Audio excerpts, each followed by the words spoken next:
In the Caribbean island of Dominica, there is hardly a tree that has remained intact after the devastation and death wrought by Hurricane Maria. All roads are obstructed, hampering relief and rescue efforts, according to Telesur correspondent Madeleine Garcia.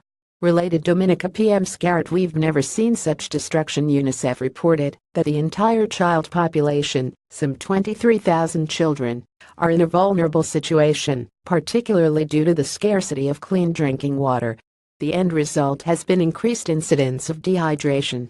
There are now 30 reported deaths on the island, which doubled since September 18. The main priority for all countries involved in the relief efforts continues to be the delivery of clean water. Garcia described the situation as being catastrophic, noting that the nation's main power grid has been leveled.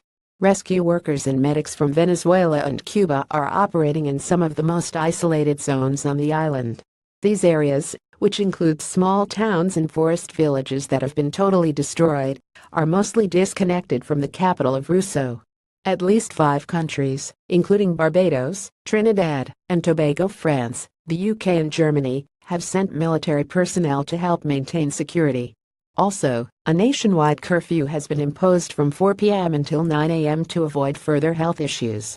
Related, We Will Rise. Dominica PM talks hurricane recovery at UN. Though the Prime Minister of Dominica Roosevelt Scarrett wasn't scheduled to attend the 72nd UN General Assembly, he traveled to New York Saturday to describe the widespread destruction on his island and ask for relief aid.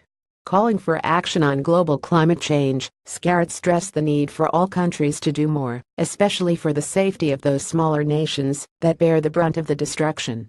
Let us take serious action against the realities of climate change. I promise you that Dominicans will do our part, he said. Scarrett, noting that recovery efforts are underway across the island, reaffirmed that his country will overcome the effects of Hurricane Maria. We cry but do not despair, he said. We will rise, because Dominica's people are strong, because Caribbean people are resilient.